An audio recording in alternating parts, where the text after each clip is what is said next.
is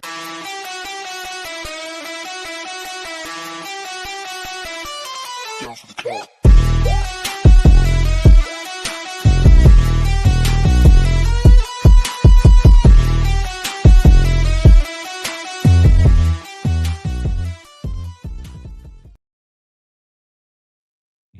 All right, everybody, welcome back to the show. I am streaming over on my YouTube as well as Down for the Counts YouTube. I wanted to make sure I got everything done at one time today. We're going to be doing our podcast. So if you're here from my YouTube channel, this is the Down for the Count podcast. Okay. And this is where we talk about wrestling. And sometimes we segue into other things, but that's what Down for the Count is for. We have our OGs, our originals. We have Nicole and Alexis. Say hi. Hi. what up. So we got a lot to cover today. We're gonna try to get everything done and go over Elimination Chamber. Now, usually on my channel, we usually go over NXT, and because some pretty cool things happen for NXT with the titles, let's start there. NXT was wildin'. Sean was was good. wildin'. It was trauma-inducing, honestly. Trauma Sean is- was It was wildin'. trauma-inducing. What was? I've Oh, never are you seen talking so about much Zaruka? shit. Yeah, No, my that I lesbians. expected. And that I expected. I did not want Vanity Project to be champions. I'm very pissed off about that. I hate it.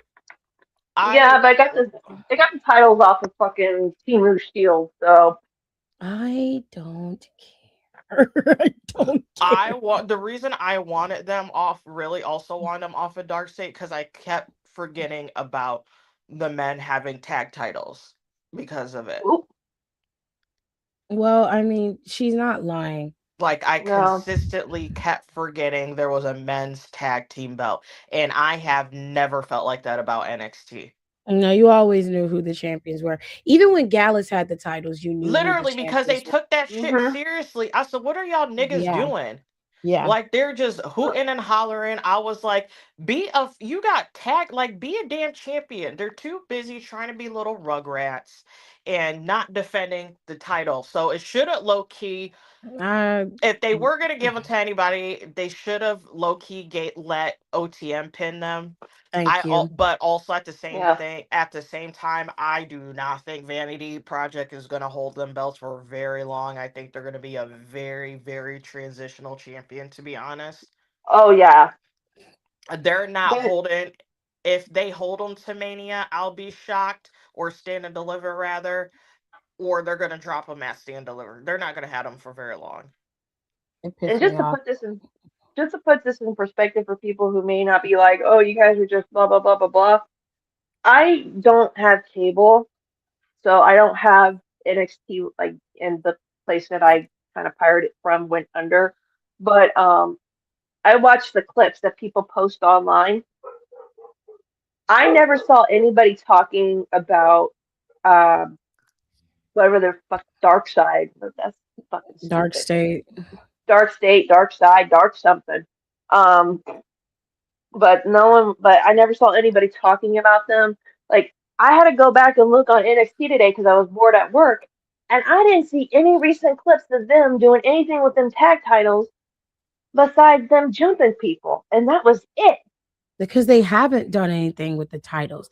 They just started. They do nothing but go, like I said, hoot and holler. No, yeah, but they Mhm. just started.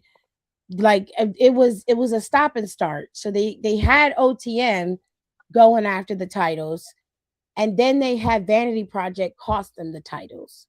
Okay. Mhm. Then you have Hank and Tank going back after the titles. OTM, the Culling wanted the championships, which in all honesty, I would not have been mad if the Culling took the titles off of Dark State. And you know, I can't stand Sean Spears. So if I it was was right. something, I was right there with you. I wouldn't have had a problem with any of them taking them, except for Hank and Tank. I didn't feel like they needed them, leave them out of it. But I would have been fine with OTM because I felt like they deserved it the most. And I really wouldn't have been mad if Cullen got it because you would have got a good program with whoever went up against them to take it off of them. I just felt like Vanity Project hasn't been there long enough to get the titles. Now, don't get me wrong, they're not bad wrestlers. I'm just not a fan of them in that regard. But they to me, it just was an upset that I don't feel like it had to happen, but it is what it is. So we can't really harp on it too much. There was another title that changed hands in NXT, the WWE Men's Speed Championship. No, it's 3 of them. Hands, yeah, Yeah. there's 2 titles, but we're gonna talk about the Speed title. Elio LaFleur is your new WWE Speed Champion. Now this is a little controversial how he did it, but it is within the confines of the match. Eli Knight just had to be a little bit more savvy about how he finishes his matches, especially when it comes to a triple threat. I didn't like Jasper having the speed championship. I don't like Jasper at all. And I'm usually a big man guy when it comes to the wrestlers and the style of wrestler that I like. Jasper does not appeal to me. I don't know what it is, but to me, I find him to be very boring and he doesn't really have anything going on. And I'm not Is, into what he's putting down. is that the guy that you don't like because he's just loud and he yells? Is that the guy? No, Jasper's quiet. Jasper, Oh, you wouldn't even know he's in the room until he starts messing with people. To be fair, if if I had to pick between Keanu Carter and Jasper, I'm gonna pick Keanu because at least with Keanu, you have character. There's something there with him.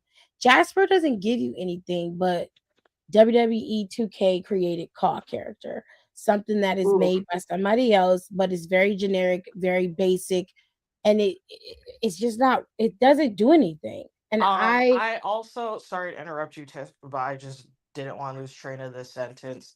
I think we eventually need to have a conversation about these LFG people. I have to agree. Yeah. I think they should go through Because Evolve first before they come to NXT. I think most of them suck. I If agree. I'm being completely honest, they Yeah, suck. Mhm. yeah, yeah. Like I don't like it. look at the one guy that they made like the villain of the fucking and that, not to get distracted from NXT, but that guy from LFG where they were like making him the villain and then like he won and everyone was like, "Oh, we can't believe he won." And we're like, "This is so fucking scripted." He didn't even fucking make it to make a debut and he was let go. I knew LFG was full of shit when they had what's his name that was on there, that douchebag that finally got released. Oh yeah, yeah. The And backwards hat he's frat boy. literally, and that was Yeah. like at that time, like the third development type show he was on. And that's not Yeah. how I knew that program was full of shit. And I What's his was name? like, BJ or he some shit? Yeah, that was the same guy I was just BJ talking something. about. He's yeah. That was his third because Damn. he was on something else. He did like some type of like real quick web show. He was Yeah. on the Roku show. Mm-hmm. Yep. Mhm. And then he was on this, and I was like, "What the?" I said, "LFG is full of shit." I said, "What is this?" I was glad he didn't make it because I would have been pissed if he was on my TV. I'm dead ass. And then he would say some real weird shit about Liv Yeah. Mhm. that I did not like. That I felt like somebody should have been checking him for. Word on the street is that the reason he got fired is because they heard him saying some worse stuff than he was already saying, and they were like, no, you need to go." Like, Yeah, He should because have there, been fired. he thinks he's paying. He think he's like it's like a game. and it's not. No, I think he just thinks like everything is a fucking game, and Everything's a it's promo. yeah, like Everything is everything's a promo. Like yeah. he's just getting himself over, and Yeah, it's like, no. and I think he just thinks like he's just being like, "Ooh, I'm being like fucking edgy," like. No, Yeah. you know Like what he that's was trying literally to be? I'm dead ass. You know who he reminds me of? Who was his name? Who used to do that? Freaking TJ. Oh Perkins? yeah. Yes. Oh my Yeah. god. Yeah, you're right. Only reason I thought of him because I randomly saw a clip of him wrestling in like triple A like very recently. I was like, I forgot he existed. Yeah, he's Not wrestling for now. real. And I I saw got the same upset that clip. I got reminded he existed. Yep. And They I did said I not he saw was the at the appreciate same that. clip. performance center. They said he was They at the better not. performance center. They better The, fucking, I swear to God. well, Hey, the he thing was is, there before. It wasn't The like he worst wasn't. thing about TJ Perkins is that he's not like he was even like a creep. He is just an asshole. Yes, he's an for asshole. real. And that's the worst part. I would feel so much better if he was a creep. No, I Because like it'd the fact I be that he's would, an no, I mean, asshole. like, I would feel better about me hating him as much as I do. I Like, don't to think we like should. it makes more sense to me. Like, okay, you have a valid reason to actively hate this person, He's an but yeah. asshole. It's okay. he's Well, That's just a a valid terrible reason. person, and that's bad. I'm That's a valid sorry. I reason, feel like though. that's worse. It's a there's a diff. reason. If he It's was just like, if valid. he was just a creep, then I would never have to like hear from him again because the right spaces in wrestling will just kind of shove him to the side, and he would just be the only thing I remember from T.J. Perkins' little WWE run is that that motherfucker dabbed into a great Muda hold. That's the only thing I remember of him being there, and that's it. And it's like if he was at least a creep, he would be like where Joe, not Joey Janela. I'm so sorry, Joey, but like all the other weirdos have we've put them off too. But it's like I was the same way. I saw him. I go, this motherfucker's still alive. Like Hey, I just didn't because even they think. don't Like I wrestle wasn't. on TV doesn't mean they don't Well, exist. you know what I mean. I didn't think he was I know, actually but dead. they're Dead, but he not was in dead to my. me. I That don't makes sense. actively see them. Like, I'm not gonna probably actively see him. I'm gonna actively see him now. Like I don't go searching for him. But like the thing with this guy, this BJ guy, is was watching the clips of LFG, and like I was looking at him and I know what he was trying to be. He was trying to be like MJF, but because MJF doesn't break character. When he's in that role, he's in that role, right? Problem is Max, He low key broke character twice recently. right? But Once was obviously like showing support, not support for Ice, but support for F Ice. And like he said mhm. like a lot of like stuff, which some people are like, oh, I'm shocked. I'm like, well, no, not really. I said just because he's Jewish doesn't make him crazy. Yeah. Mhm. And also his wife is part Palestinian, so I was not one bit fucking surprised by that. Not and Um a lot and of then the people have one said was sorry. that who's that mogging dude? Does anybody know what I'm talking about? The guy who like breaks his face to like make it look better. Handsome Squidward. Like it's like clavicle something. Someone Oh, is that that literally weirdo that showed up on my social media this weekend? Because I have no fucking maybe idea who it's the like the hell he is. clavicle, but this man kid super mentally ill, but he's like typical like you know that rhetoric, and it's Yeah. like and it's very like self-absorbed and like is like obsessed with how he looks and like how he presents and his like body and all this, and he literally like takes a hand, he like, and they show it like him like breaking bones in his like face so it can heal back better so his jawline is sharper, like What? doing like all these like crazy things. Literally was saying how he still does, takes a meth to curb his appetite. So all he does is just work out all day, work out and like drink water all day, like shit. Like it's just the most insane things. What the fuck Hmm. is wrong with men? And then he was talking about something. Oh, and then somebody was interviewing MJF, and they were saying like, oh, would he have a match with him? He was like, I literally would not have a match with him. He was like, I would literally beat his ass. I was like, he's like, what a disgusting person, like a Mhm. disgusting human being, like literally ripping him a new one. And he was like, oh yeah, he was like, oh, that'd be a good match. And he was like, no, I'm being serious. No. He was like, Like I'm very serious. And I I was I like, oh. did see a video of that dude, and apparently someone, I don't, everyone's like it's AI. I don't know, man, because it looked too clean to be AI. Somebody ran up because he was wearing like a baseball hat or something. Someone ran up and went to grab the hat, and when they yanked it off, they pulled off the hat, but it also had a hairpiece attached to it. So they yanked it off, and it's just his weirdly shaped, buzzed, bald head. Not a wig cap. It's a wig cap. He was Guy Fieri in that shit. I just saw this dude like show up on my social media this week, and I'm like, who? I know I'm not that old, but who the fuck is this guy? I will give Max this. Max knows when to stay in character and when to break out of character because people who have worked with him, like on movies or like stuff where he's gone and he's not playing Maxwell, he's just Max playing a part. They said that when he gets in the character, it's like a method actor. He refuses to come out of it until everything's done. But then, like when he is out of it, he's like one of the most chillest, like down to earth guys you've ever imagined. Most And I'm heels like, are. and that's the thing. It's like that was what this guy was trying to do. He was trying to be like that, but at the end of the day, like you gotta know when to break character. But he is just an asshole, and I haven't seen anybody talk about him since he got fired. And the last time I heard anything He'll about him, pop he was up. bitching Somebody about it. will, and it's because he's like doing some. He like posted some weird picture.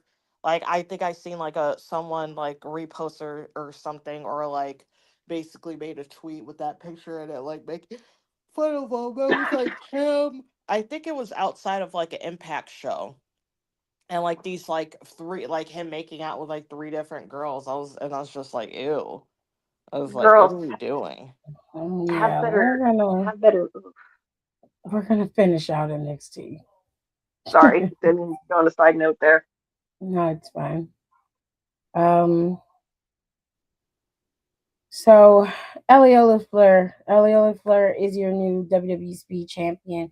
Um, Eli was hitting his moonsault. He hit it really well on Jasper. But Elio came in and stole him and got the belt. And it's a little shady, but unfortunately in triple threat, like there's really nothing you can do about it. It is what it is. You got to keep And your with the head up. speed. Yeah, Mm-hmm. so And it's timed.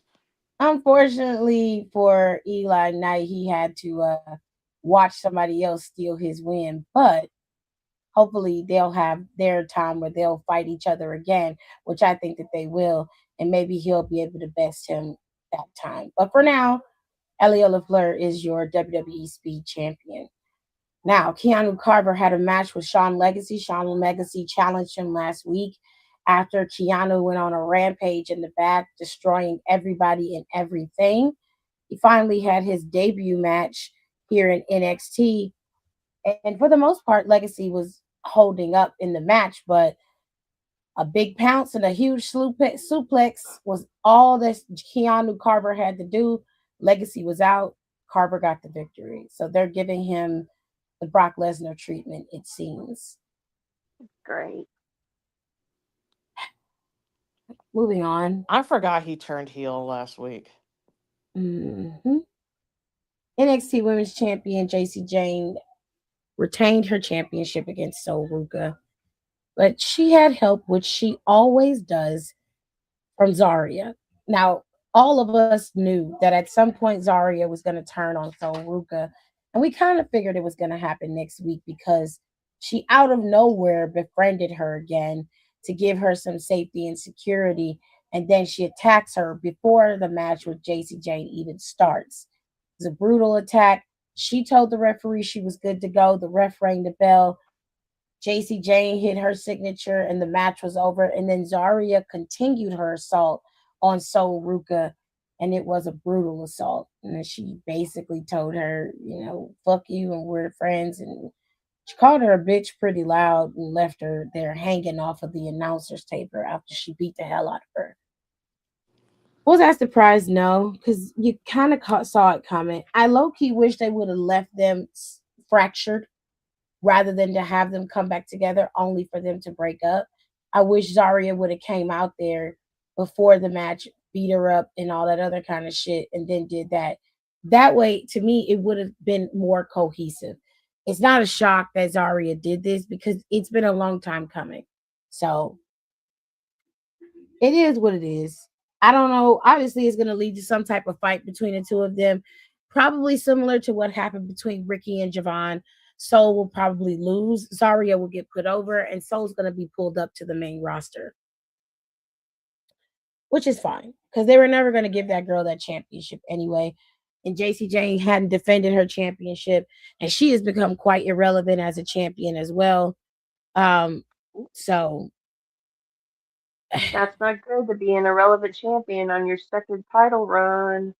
she's the one. I mean, and it's not, I don't blame JC Jane, but if I'm being honest, her first title run was fine. It was a solid title run, even for a villain. But if I'm being fair, her predecessor in Mandy Rose did defend her championship clean sometimes. There was at least one or two title defenses within the other title defenses. Like they would give her a few and then she would do some that were clean, or like one or two that was clean. I think I can count on my hands how many times JC Jane has had a clean title defense with no interference. I don't even think I can remember one. And I stand by what I've been saying about her for a while. I don't doubt that she's good, and I don't doubt that she's a good villain and a good character. What I doubt is that she has the ability to carry something without having people flanking her and being on her side. I need to see that. And I understand that some people are like, that's not fair. But if you look at the other people that have been brought up that were champions and that weren't champions, like if you notice, a lot of people had to go through a lot more rigmarole. Lash Legend being one of them. Lash had to be a Mm-hmm. heel first, didn't really get the chance to be a face ever. It was a slow face turn, maybe anti-hero towards the end of her NXT stint. Then she gets up to the main roster, put back in that heel position. It works for her though. Okay. Then you have the other girls like Julia. You've got Stephanie. You have Roxanne. Roxanne had to turn and become a full whole villain before she was trusted. Like JC Jane's great. I have no issues with her. But I want to see what she's gonna do when she doesn't have fatal influence or toxic attraction or chase you. You ain't got nobody. All you got is you. So what are you gonna do? I want to see how much you flourish then. I'll take, sorry to put in, but for I'll add to that example, Cora Jade Yeah. literally had her turn her heel. That bitch been a heel ever since. Yeah. She in a Mm-hmm. different company and still a damn heel. Yep. Yep. Yeah. I just want to see something else from her. What else can she offer? Because I don't mind her being a villain. I'm fine with that. But spread your wings a little bit, sis. If you're gonna be a villain, then please, please, please give us some villainy that's different from you being the sexy rock star, shaking nothing but rickety bones. Please. Ooh. I just need to see something else from you. That's all. But she retained. She's still champion. So I don't know what demonic entity she got on her side, but she keeps it because it keeps working in her And at favor. this point, I'm like, I don't even know Yeah. who's gonna take it off of her. Do Somebody. you care though I do They could because give I'm it back to excited for Tatum. that person, for the whoever that person may be. taking it? Fair enough. Yes. I understand that. I don't want it to be Kendall Gray though. I feel like it will be. I feel, and I will not like that because I feel like it's too much. Like, I think she's good, but I think we need to slow our rolls with her. I also don't like the fact that you got both evolved champions in the damn in NXT, Yes. and then neither one of them have dropped their fucking titles. And When are they you gonna? got the GM is and the GM got pulled and he was a commentator on Evolve. So y'all really I'm just stealing from them. I stand by what I said before. I still think Johnny Gargano is going to go down there and be general manager.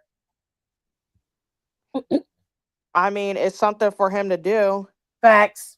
Yeah. I still think that that's going to happen. Hello, Don. How are you? Thea Hale beat Blake Monroe for her speed tournament.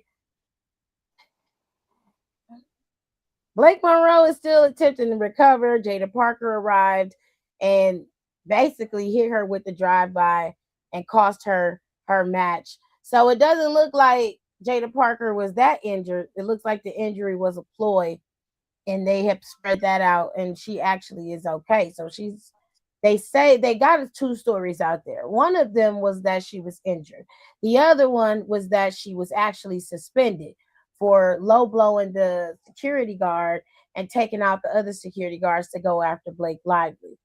That's the story that it seems NXT is running with, which is why Jada Parker was able to cost her her match for the WWE Speed Championship.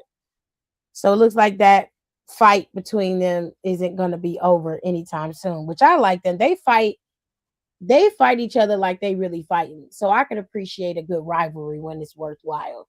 And it definitely is. Moving on. Uriah Connors beat Kale Dixon. I mean,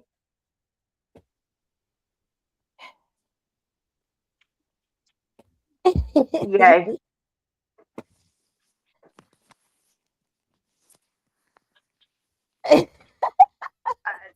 The crickets.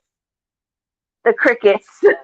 I don't understand the idea of the fourth generation superstars, the generation superstars joining up with each other. I get the idea of it, but the way they got it set up is like all the Mr. Irrelevance are all in one faction together.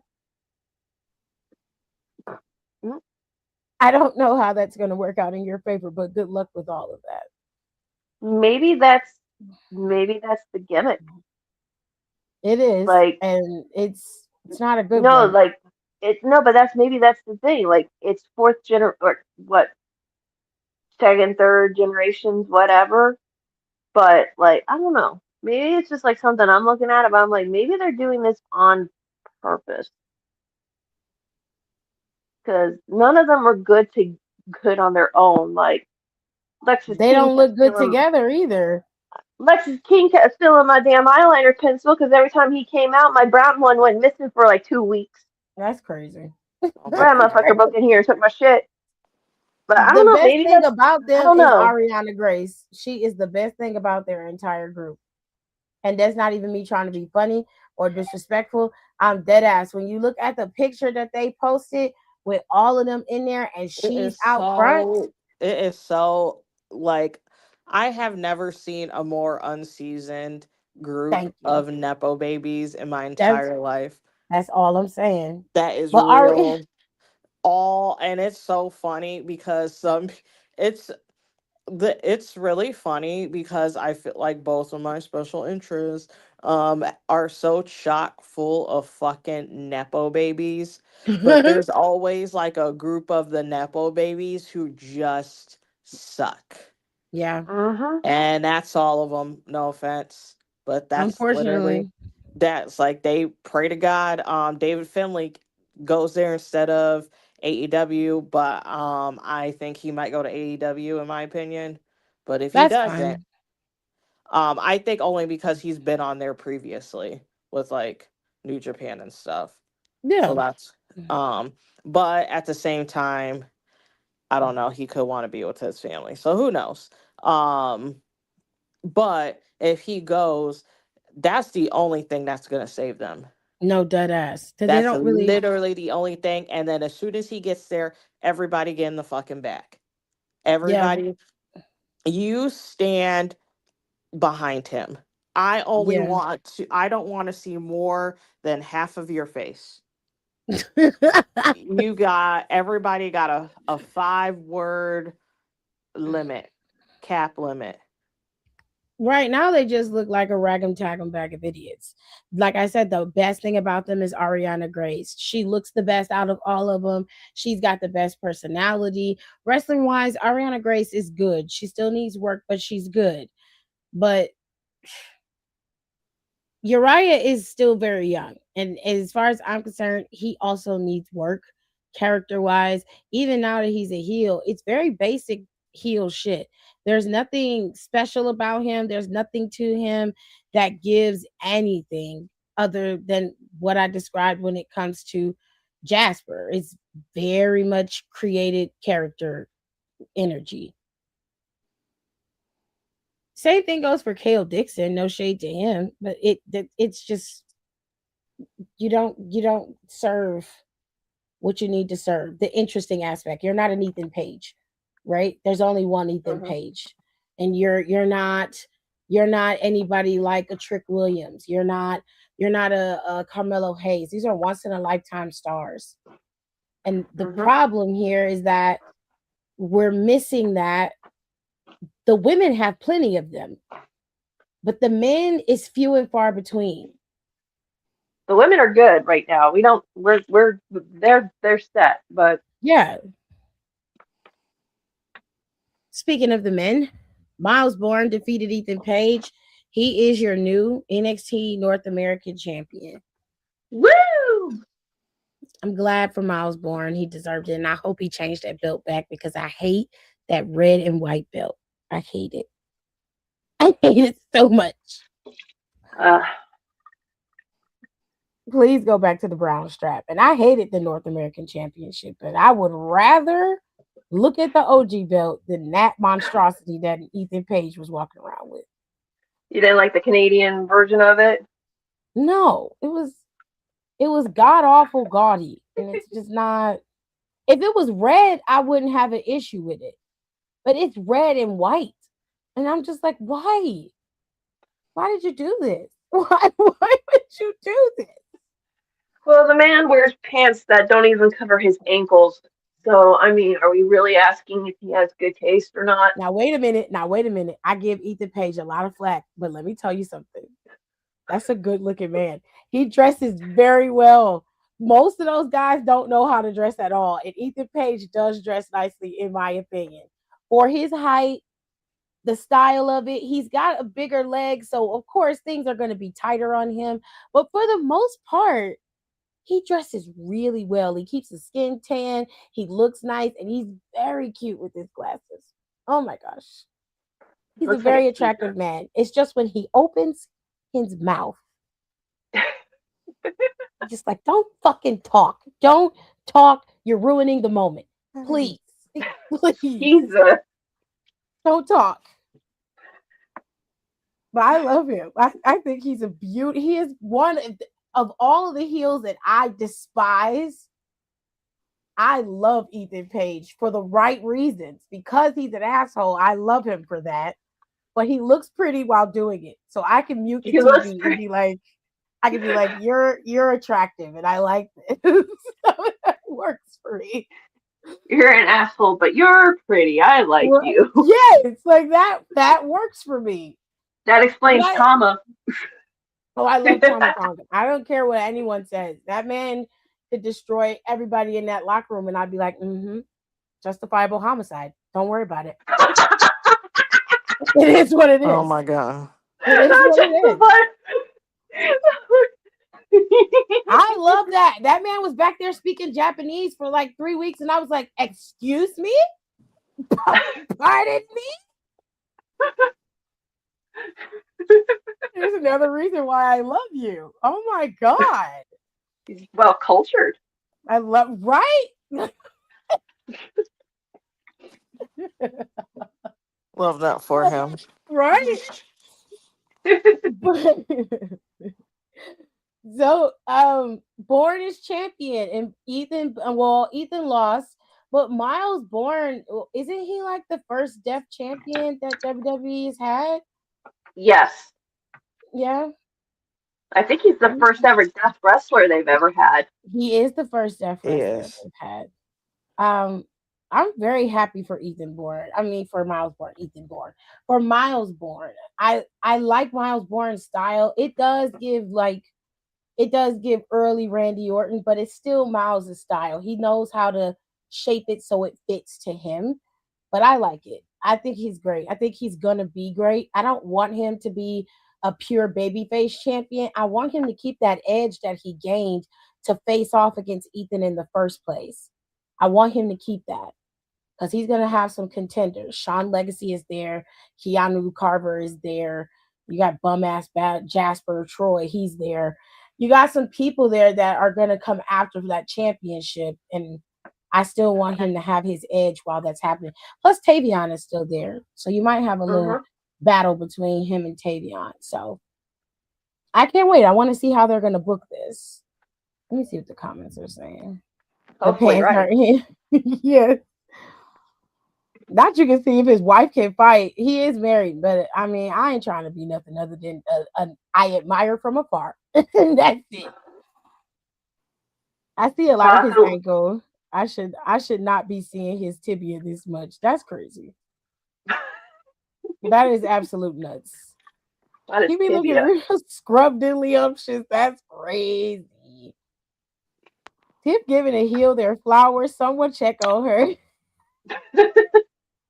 Someone check on Hale and see if they can breathe. Listen. See, I will say this about Tiff.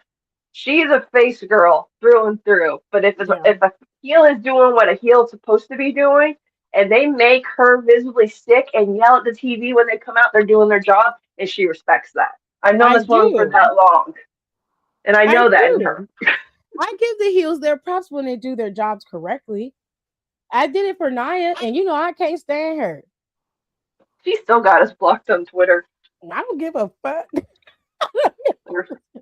She got you blocked still, I think, or I don't know. Yeah, she blocked me on Instagram, petty bitch. I don't care. I wasn't on her page, no way. I didn't follow her, so it didn't matter to me. I was like, I can't see it because I've been blocked. So him and Drew for me. I like Drew, but Drew as a heel makes me want to throw up. If you are trying to figure out how to dry up somebody's coochie, Drew McIntyre is the blueprint of dry coochie. Oh my God. I'm sorry, but he is. Like, I prefer my Scottish psychopath to not speak, and he speaks too much for me on Twitter, off Twitter. You talk too much. I'm tired, and it's not nothing profound, or it's not like how Randy used to say some. How like 09 Randy used to say some of the most disrespectful shit to people on camera, and you would just be like, people like, what the fuck? People be clutching their pearls and shit when Randy was talking on TV. For real. But no, Drew is like he's like one of those guys who never got coochie in his life, and he sits in his room and he pees in a Mountain Dew bottle because all he does is play fucking World of Warcraft all day, and he has pimples all over in his face, and he's an incel. He comes across like an incel to me, and that pisses me off because it shouldn't be like that. I gotta go do my skincare. No, like Daryl was actually asking me about Drew, because me and him have been having like wrestling conversations about stuff, and I'm just telling him, majority of the stuff we're going to talk about Mania is like really what's affecting a lot of the fans. And I said, the product's not good. And he's like, well, is Cody still champion? I said, no. And he goes, well, who's champion? I said, Drew. And that man, you guys to understand, my husband only watches wrestling when I watch wrestling. But the look on that man's face when I told him Drew McIntyre won that title, it was like someone punching him in the gut. He's like, Drew, really? I said, yeah. He's like, is he at least doing the crazy Scottish guy? I said, no. He goes, oh, that's disappointing. Yeah. This is my husband who doesn't watch wrestling. I'm like, I'm sorry, babe. Yeah, wrestling is at a place where the shift is not good, at least for WWE right now, and they got to have a come to Jesus moment, because if they don't, ticket sales ain't gonna be the only thing that they have to worry about.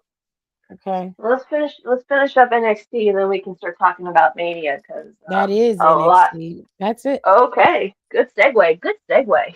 That's it. So WWE ticket sales are in the toilet and everybody's freaking out. Well, a lot of people tried to tell them that the fans were not going to respond in kind to them going back to Vegas in a back to back move. They tried to tell them that if they did not book this Mania to be undeniable, that they were not going to buy tickets. They were lazy in their booking. And so the fans responded by not spending their fucking money.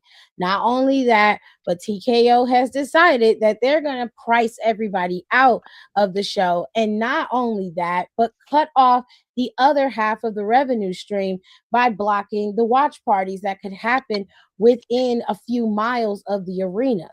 So, ticket sales are in the toilet for Mania. TKO isn't happy. WWE isn't happy. So TKO and WWE decided to put the tickets on sale for 25% off. And that did not entice people to buy Mania tickets. People are still Good. saying they're going to keep their asses at home. So now the situation is, how do we rectify this? How do we fix it? This Mania is a wash. I want you to understand that. This Mania is a wash. You're going to lose money on it. You're going to lose money on it. I want you need to make sure you focus on the fact that you're going to lose money on it, because that's happening. What I don't understand is the watch party blackout. Can somebody explain this to me? Because So when I not can. to cut you off, but I thought that most of the time when they have the watch parties, well, if you start, and then Nicole, you were there last year, so you let me know if what I'm saying has any validity or if it's different, right? So I thought that the restaurants and the places around the arena would use ESPN, the app, to pull up the watch party. I mean, to pull up the show, and they would have a viewing party there, and they could charge tickets for it or whatever. I'm confused as to how they're going to black out these companies from doing it. What are they telling them they can and can't do, or how are they going to block them from being able to have the watch parties? I don't know how they would. I don't know how they would be able to do that. You would have to do some. You would have to do like some type of like signal jam or. I know. I know it. I know how it's done. I don't. It's. I know this. I know this shit. I know this shit. Oh, actually, I'll let you go. But also, most bars and restaurants have Direct TV, and they could literally just directly contact DirecTV, because anytime someone gets in an argument with somebody, they cut some shit off of DirecTV. So they are more than happy to do that. Oh, that's not cool. That's fucked up. Because you know how many times when I'd be at like my last job and we wouldn't be able to watch a certain game because it was on like Fox or NFL Network or something crazy, and there was like a contract dispute. Yeah, that contract dispute shit where they block it out for like a whole month and you miss everything. Kind of what they were doing with YouTube TV a couple of months ago. Yeah, and that's what I was fucking paying for it for F1, and I had to go watch it on ESPN, and then that's when I found out I could just watch it on ESPN Plus live. And I was like, I could have been doing this the whole damn time. And I canceled that YouTube. That's what made me cancel YouTube TV. Oh, okay. And I was like, shit. I was like, I don't need this. Fact. So when I was younger and me and Daryl, we weren't dating. We were like, like we had just like met each other for the first time through our mutual friend. And we went to this place in Brandon called Barnacles, and it was a bar. And every time the WWE had a pay-per-view, they would buy the pay-per-view and they would show it at the bar. Like that would be like their thing. You come in, as long as you're ordering food, no one's caring what you're doing. Just order food, take care of your waitress, blah, blah, blah, blah, blah. So I met a girl, because when I went to college the first time, I met a girl who worked there. And she explained to me that I think this was before everyone switched to Dark TV. This was like 2003, 2004. So I'm really dating myself here. Back then, that's when you were only able to get PLEs was or pay-per-views was buying it directly from pay-per-view. The way she explained it to me, let me see if I can remember this because this was almost like 20 something years ago. The way she explained it to me is that only certain places have permission from the WWE to show their shows. That's why when every year was for WrestleMania, you couldn't even bother going to that bar because people would be there from the time they opened at noon till the time WrestleMania ended till God knows when at that point in time. So how did they stop you from viewing it? Because like you could just buy the goddamn pay-per-view and they Because would when they know. go because when they go back and they used to look at the old pay-per-view buys, it would tell you who bought it. The See, names this would is when show you would up. like use an individual account. Like Yeah. But that's the way how she explained it. Since time had changed. I don't understand the watch party thing. I might go off on a little bit of rant, so I apologize. I'm trying not to do that a whole lot this year. Last time I checked, nosebleed seats for WrestleMania for one night of WrestleMania is $325. Now, I already told Tiffany Nicole this, but I'm going to tell y'all who are listening to this. That is basically my grocery bill for a month between me, my husband, and my kid. So 3 people with everything going on, $325. That's my grocery bill. That's for one nosebleed seat for one night of WrestleMania. And the thing is also, people have to understand, when people are at Mania or they're watching WrestleMania, part of the reason why we're watching it is to see where they're going next year because there are people there at that show that starts booking hotels the second that name flashes through. And they said they were supposed to go to New Orleans. I can guarantee you I got $100 in my checking account right now because payday still ain't here yet.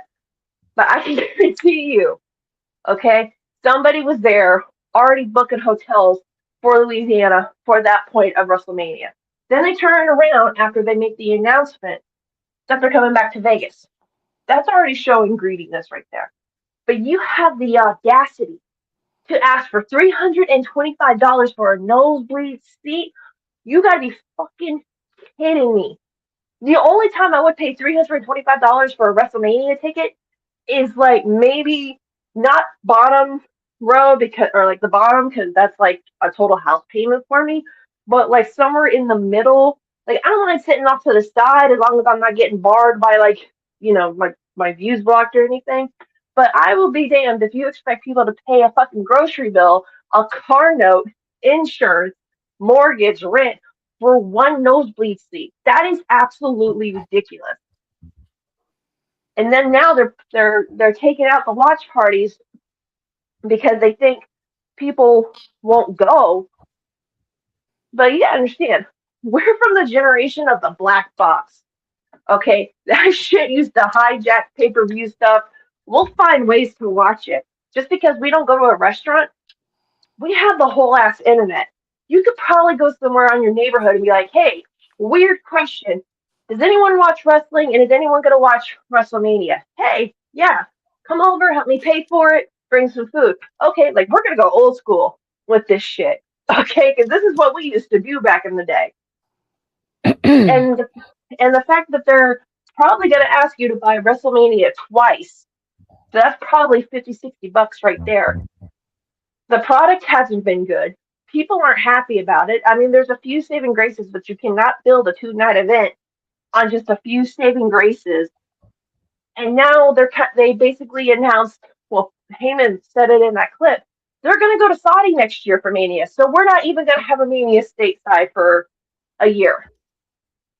Well, they told us they were going to Mania last year when they did that big ass announcement, and we were all like, "Okay, what is this?" And it was just them announcing them going to Mania next year, to Saudi. We already knew that was happening. Um, I think the issue here is not only the quality that you're providing in terms of the the matches and the rivalries and the championship fights, but it also is an issue of Vegas itself. Vegas is the biggest issue. It's an expensive city to begin with. I mean, Nicole was there last year. She knows more than any of us. You're spending a fortune to be there for a few days to watch WrestleMania and to look at the various other shows that are around the arena or there for the vicinity of Mania. Not only that, but there's the Superstore, there's WrestleMania events by WWE, and so much more. Like it's just it's just too much. And then you have to factor in the fact that our economy, the US economy, is in shambles thanks to the president and his regime. So, no, no one's going to be spending money frivolously because it doesn't factor into the bottom line. It's not going to be dire that we miss fucking Vegas Mania for the second time in 2 years. You're not using your heads here, and I don't understand what's going on. Is it TKO? Is Triple H not thinking clearly? Is he having pressure from the higher ups to do it their way? Like, what the fuck is happening? Because it wasn't too long ago that everybody was saying you were the saving grace, and now we're sitting here, and 90% of the IWC is saying they need to fire your ass immediately. And we told y'all not to get your fucking hopes up, but no one ever listens to us about this shit. Because now people are like, oh, Vince needs to come back and fix this. Look, I'd rather eat shit first. I'm not look, done.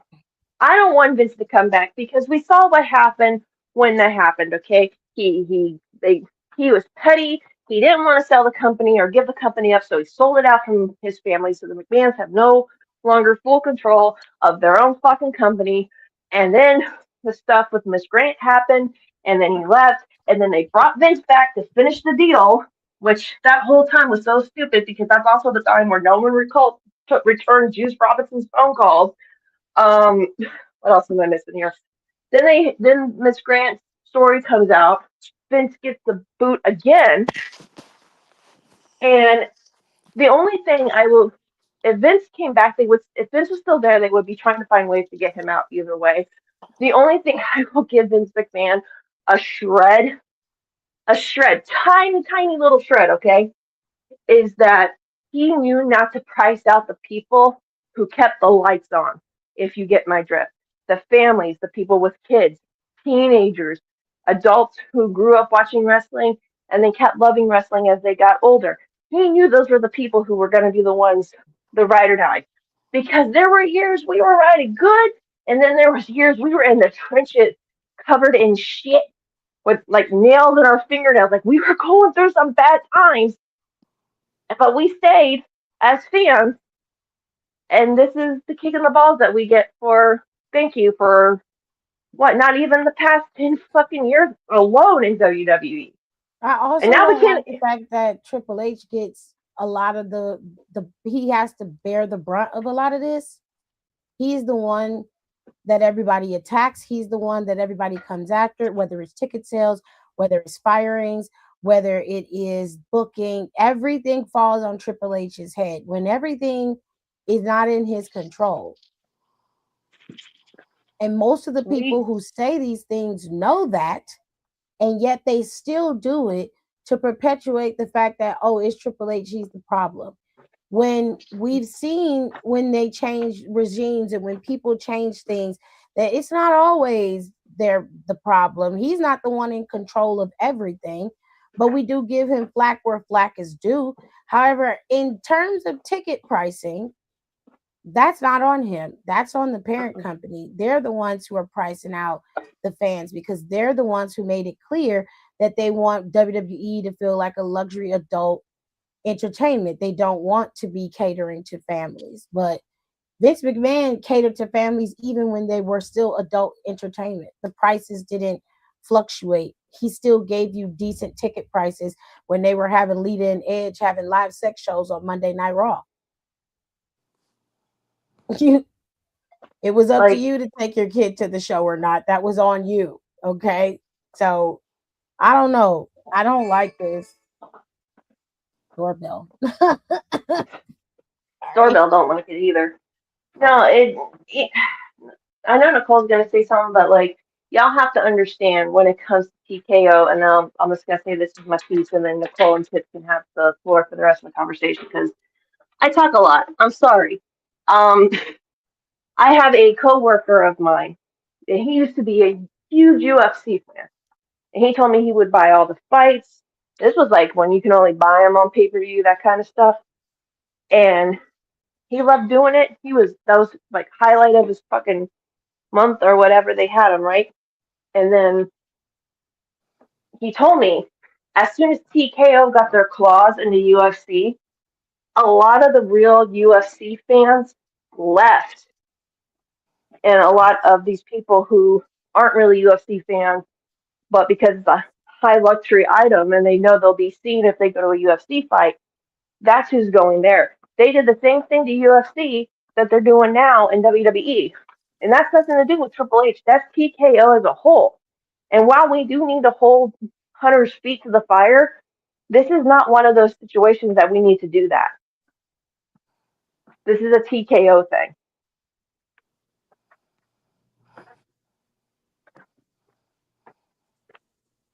Nicole, what do you think? I mean, I'm not really surprised by this. I just don't understand why everybody else is. Well, they better do something. They But you know what? figure out something. But good on the fans for not being like, oh, 25% off. Let me go ahead and buy. I saw one guy's like, yeah, drop that to 75% off, and I might be interested. They just might. They might have to because they ain't finna fill out that stadium. They're going to have to do what they did inside. This is Las Vegas we're talking about. You're talking about having people come back to Vegas. They're upping the prices there. Everything is overpriced. It's too expensive to stay. The hotel stays are outrageous. It's like you're paying a fucking mortgage to go and stay for a few days. This is getting ridiculous. So I have a question. Though, real quick, adding on to the watch party thing. When they go back to Vegas, does that mean the place that they're always showing people at in Vegas watching pay-per-views or PLEs, are they not allowed to have one either? Or you mean like that Omnidome that they were showing the PLE at before? Yeah, because that's close to the stadium, but and it would be considered a watch party if we're being fair. So it kind of makes me wonder if they're going to pull some shit at 0 hour, because if they don't and they allow a watch party to go on there, the fans are already rabid. They're going to be goddamn feral if they allow that, but nowhere else is allowed to have it. I don't know, man. All I know is it's not looking good. But also the problem is the booking. A lot of people are not happy with the match card as it is. They're not happy with the matches that they're going to potentially get. A lot of people are talking about Stephanie and Liv's match. They said, that could have been on a different PLE. Personally, I mean, it was bound to happen one way or another. I didn't have an issue with it. I knew Liv was winning. I figured she would pick Stephanie. She's going to go after the belt that she wants, which is the world championship belt. The question leaves now, where does that leave Jade Cargill? We know Drew is going to probably end up in some type of triple threat fatal 4-way match. It seems like they're getting ready to start upping the ante with CM Punk and Roman Reigns later on down the line. They're going to be in Indianapolis next week, I believe, and he's supposed to be there. It just looks like they're going to start ramping up the feuds, but they also have decided that Lesnar is going to have some type of weird open challenge. I hate it here. I don't care, and I hate it for anybody who has to go up against him. And then like there's a lot of open-ended things like who Carmelo Hayes could possibly face. going into WrestleMania. Who is Dom gonna face? He has to defend his title next week. There's no booking for his title going in to Mania. There's no booking for the mid card for the women's championships, for the IC title or the US title for that matter, going into Mania either. There's not a lot of interest in the lower card here. They hyper fixate on the main titles and don't give the lower card its just due. It makes it so that those titles don't mean anything, especially in the women's division. It just hurts it. Um, I'm pretty sure they're gonna have the tag team titles with the Bella Twins and Rhea and Io going into Mania. Fine, whatever. They're gonna give those heifers the damn titles anyway, so whatever. Um, Whatever. you got all of that, and then there's no non-title feuds right now. There's nothing on the non-title side going into WrestleMania to anchor or help anchor the show. So their booking is in the toilet. And Paul Heyman was recently on the Busted Open Radio podcast, and he was talking about how they should be booking right now for WrestleMania next year in Saudi. And he's absolutely right. His idea was to book backwards. I respectfully agree. The idea of how they book it always baffles me. They're booking up until Mania most of the time. They're always still coming up with new ideas, and I'm like, this should have been set in stone months ago. I don't understand why we're still having to have conversations about who Jade Cargill is going to go up against. Because if something happens and her opponent goes down, you've got at least a month or two to fix this. This is what happened like with the Vision now with the injuries. Seth went down. Then you've got Braun Breaker going down. Then you've got Bronson Reed down. All three permanent original members of the Vision, all injured within months of each other, is absolutely insane. That has jeopardized your Mania card 3 times. And there's been no adjustment to how you book your matches. There's no adjustment to how you book your feuds and how you book your rivalries. You're not booking any backups. There's nothing. And then you're having to scramble to try to fix this. It starts to get to the point of asking that is this incompetence or is this just lazy? It's got to be one of the two. I think it's because they're focusing so much and they don't realize they're focusing so much on just a certain thing that by the time that the uh, WrestleMania time does come along, and we've seen them do this before, and I think it was last year's or the years before it or something like that, but we've seen where Mania is literally not completed or there's not stuff done till like D-Day of Mania. And then they always like, oh, quick, throw this on social media. And we'll show them like, oh, these two are having a fight because this one ran into this one with a hot cup of coffee and it stained their dress or stained their suit or their shirt or whatever. Like this is your biggest show of the year and you have no idea what the hell you're doing. That does not that doesn't put faith in a lot of fans anymore. Because we did that with Vince, where Vince would take the script 5 minutes before the show goes on and rip them up and make them write it on the fly. That's why everyone's promos were bad because they had to do it on the fly. They didn't know what the hell they were saying. They don't know what they were doing. And it's that's when the fans really started being like, "Yo, what is going on here?" It's not good. Nicole, what do you think about Heyman's idea to book backwards? I think that's a good idea. And I can't believe I said that. Um, I think it's smart, especially and I think I don't even remember if I said this in a group chat. I was like, especially with how um big that Mania needs to be to like warrant all this shit and to like cover up it not being somewhere normal, Yeah. that you have to that has to be your WrestleMania 40. Mhm. You got to book that like WrestleMania 40. So you got the like the main events for that Mania should be decided upon in 2 weeks tops. 2 weeks tops. They need to pick who they want to main event each night, and then book from there, and then figure everybody else out. Figure out if Bianca and Pinky gonna be working by then. Okay. Oh my god. I mean, She just honestly, had the it's surgery. I mean, so she that should be fine. She should be healed enough by then. It's another year. We hmm can You can have her in one of the other nights. She'd be the other main event. Like hmm she wouldn't be the baby event, but she would be the Saturday one.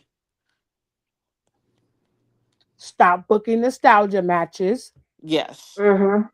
You can you're allowed to have a nostalgia pop, but have a segment like what was that Mania?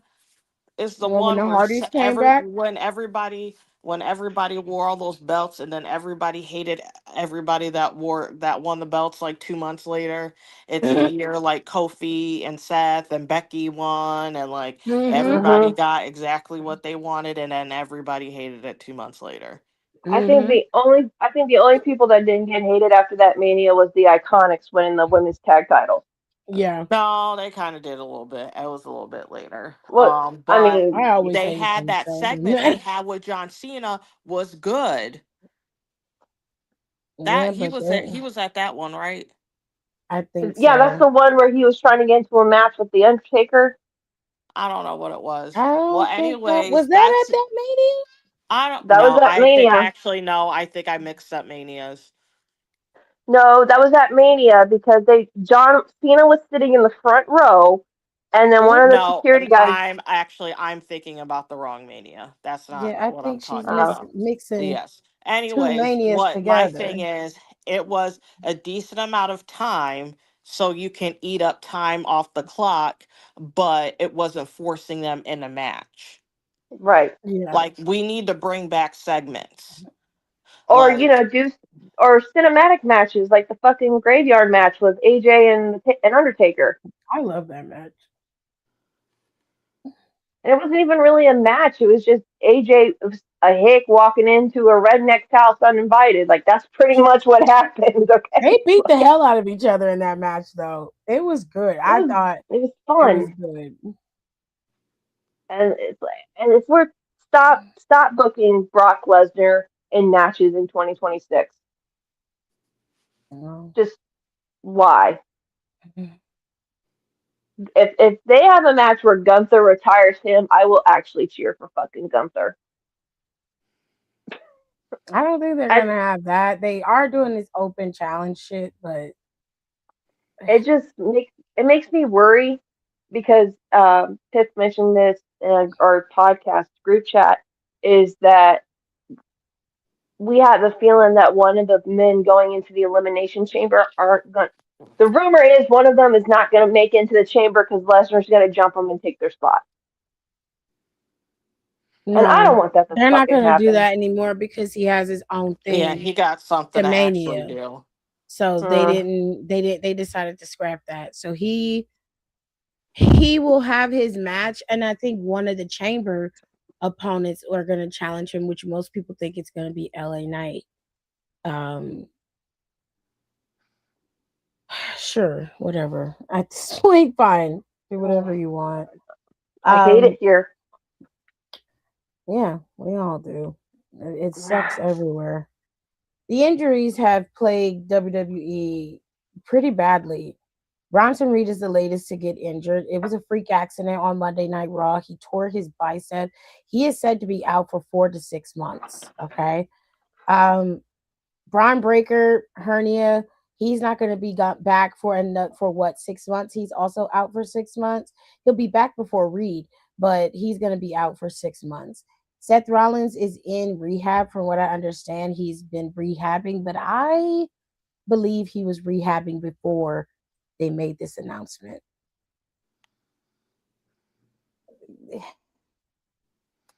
Anyways, Chelsea Green is injured. She has an ankle injury. Xavier Woods is injured. He has some type of either arm or shoulder injury. Um, there's a lot of injuries in the E right now. And we were talking about this before we went live, and everybody had a different idea as to why that's happening. For Nicole, she thinks they lack conditioning.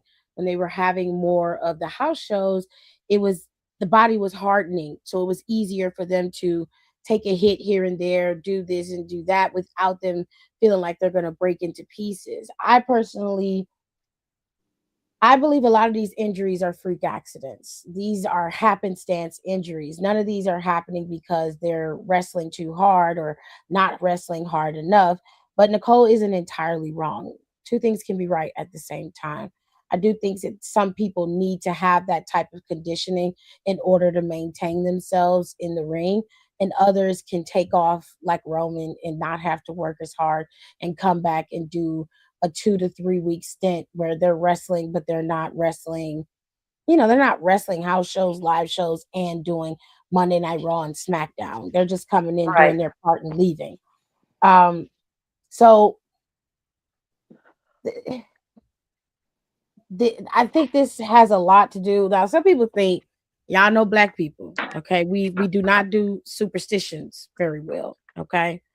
And a lot of Black folks, we do. I'm just gonna be honest. A lot of Black folks believe in omens, and what you put out, you get back. Now, Seth Rollins feigned an injury. I said that when didn't She I say did. that? She did. I said that. Oh She yeah, did. there's She did. Now, that Seth guy. Rollins feigned that injury. They all planned that shit. Everybody that knew he's down, Oh, Breaker's down, his whole group goes down. The whole you group is know, destroyed. that guy that we've been sharing his videos a lot in the group chat lately. I can't remember his goddamn name. I think his name is Eh, Joseph. Just you know who I'm talking about? Yeah, he wears a Okay, bonnet. he actually, yeah, he just. I watched the video of him today when I was at work, and he was saying the same thing, and he's like, I don't want to sound like, you brought this on yourself, but you kind of brought this on yourself.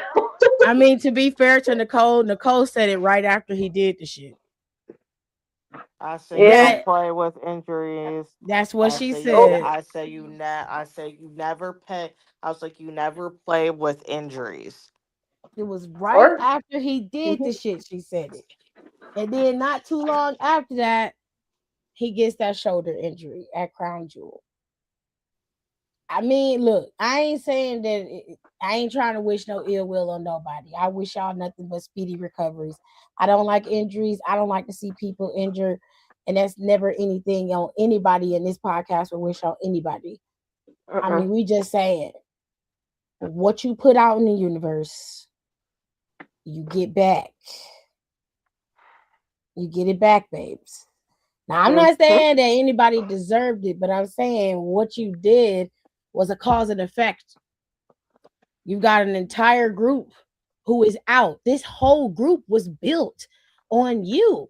And now, not only are you gone, but both of your founding members are gone. The only people that are there is the one that was running around curb stomping everybody with a mask on, Austin Theory, and Logan Paul. That's all you got. You have what a nothing else. vision. You have nothing else. What are you gonna do? Like, what? This ain't good. Like I'm not trying to laugh at someone. But no, what it did do was it exposed you for not being prepared, because you rested on Braun Breaker being there, You rested on Bronson Reed and you rested on Seth Rollins. And you know damn well in wrestling, anything could happen. And you guys keep doing this. You also rested on Bianca being there. You were sure Yep. that Bianca wasn't going anywhere. And Bianca has been down for 6 months. She has been gone. And She's you been have gone for a not, year. It's been you longer have than that. you haven't figured out Yeah. anything. You haven't figured out shit. What are you going to do? You haven't built up somebody else to be able to go after Jade. You haven't started building up your women's roster. You got Lash there. You got Nia there. You're not starting no feuds with nobody else. Everybody's circling these damn tag team titles and acting like Jade Cargill ain't got no championship. What is going on? What is going on? You Like got they all can't. of the top guys going after Drew as champion right now. Look, And then you Drew got McIntyre Roman. he shouldn't have attacked Randy in that match last Friday. You should have left Randy out of it. I don't understand the logic of it. It's either you're trying to stack these matches so that people want to come to the show. To be real with you, it doesn't make me want to watch that match anymore that Randy's in it. You could have just left the belt on Cody to begin with and had Randy and Cody at Mania. You didn't have to do all of this. See, I would have rather seen Randy versus Cody at Mania just because of their history together. And it's more than just, what Cody and Roman have, but like the whole like legacy thing and everything. That would have made sense. There is no reason. I understand Liv Morgan because we all knew no one else was going to win that Women's Royal Rumble. It was we all knew it was going to be Liv. Why is Roman Reigns back in title contingency? I'm not seeing enough people mad about this. They're not going to be mad about it because people want to see it. And as much as y'all may think that Roman doesn't need to go after the title, it's not about him going after the title. It's about what his name brings to the table. You got two of the biggest planets colliding at WrestleMania, and you're doing them a disservice because you put the shit in Las Vegas. Again, the reason why people want to see it was due to that promo they cut a few Mondays back. People were like, oh yeah, I'm interested in this. I want to see this. Roman is an entity. He is going to be a draw every single time. No matter how many times you say you don't want to see him and you don't feel like he needs to be there. Yeah, it's Mania. He needs to be there in some capacity. Whether he's the main event, 1, 2, or 3, doesn't matter. He needs to be there. If he's capable and physical and can do it, he needs to do it. He needs to do it. You know how like the Good Brothers would always, you know how I always used to say the Good Brothers would clock in like a month and a half before Mania. Yeah. Yep. And then they know, and it like clockwork, it would happen. They find them punch cards. Every They would, time. and they would remember they had to go to work. And Yep. then this shit. Speaking of the Good Brothers, they showed up. I know they showed up on Monday Night Raw. They look amazing, by the way. But they also showed up in MLW's Battle Riot like a couple weeks ago or something like that. And Gallows actually did his Festus character again. You That was know, funny. I saw that. He's always He's with a some mess. jokes. They're a mess. You remember when that other one cheated on his wife and they did all that crazy shit online and then said nothing else? I Mm-hmm. remember that. Y'all remember that? That That was Yes. a was fun show we recorded. that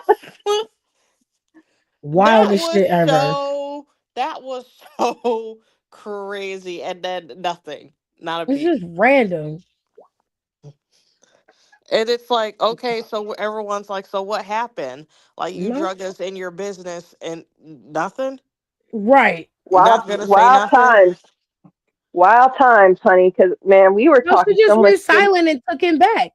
She took him back and they just started acting like they were a family again. As soon as Yep, people started talking acting about like him, nothing. Literally acting yep. like nothing happened. And as soon And as Nicole, people started talking about him, she was defending him. And it was like, you Nicole, was just calling him everything under the sun. And she was like, that's my I, husband. I'm You like, "Yep." literally wrote whore on his like what? Like and you I can't. posted it. One of Yep. y'all said something like, "Oh, he must have bought her that expensive bag that she's been wanting." Like she, Shit, he Ain't no bought her amount of more than a jewelry, damn bag. She got you know what? bags. She got a new houses, car. right?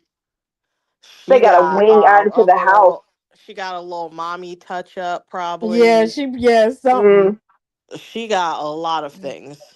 that was messy, but my God, that was so. It was messy and sad, but at the same time, it was kind of like low key hilarious. Just the way they were acting, I'm like, this is like some high school.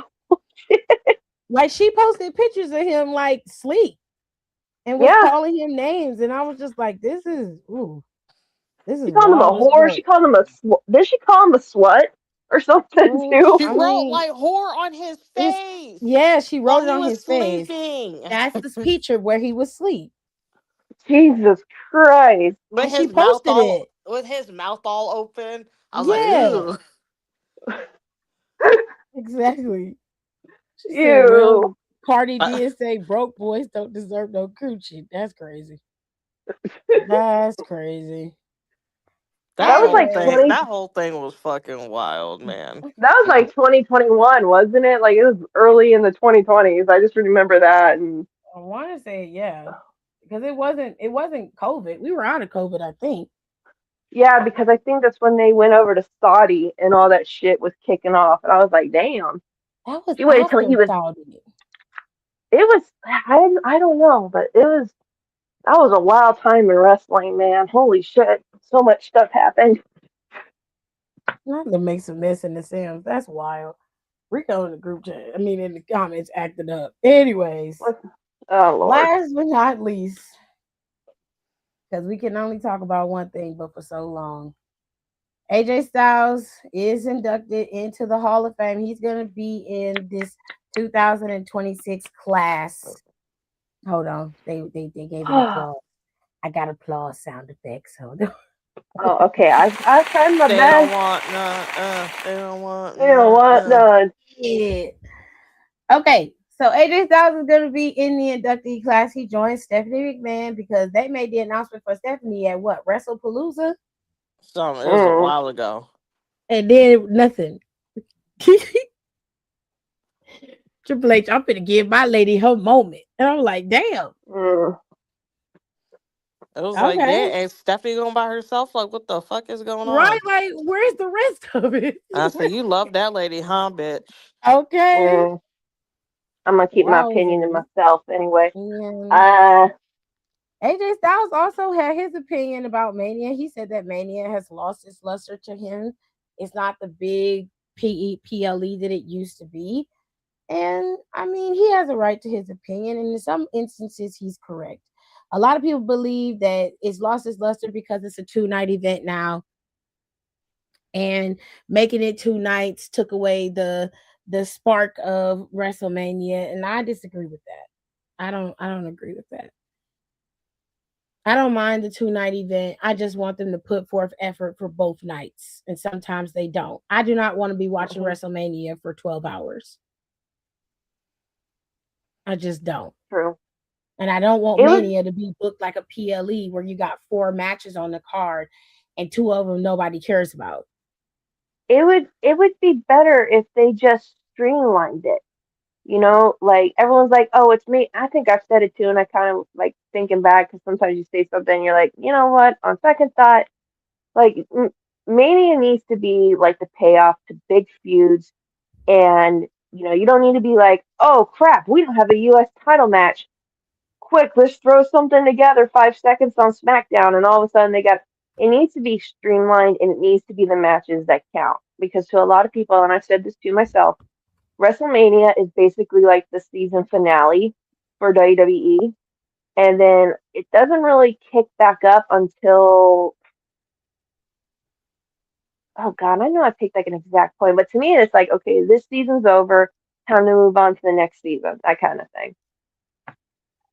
I kind of disagree and agree with AJ at the same time, but I am so happy he's getting his flowers while he's still here.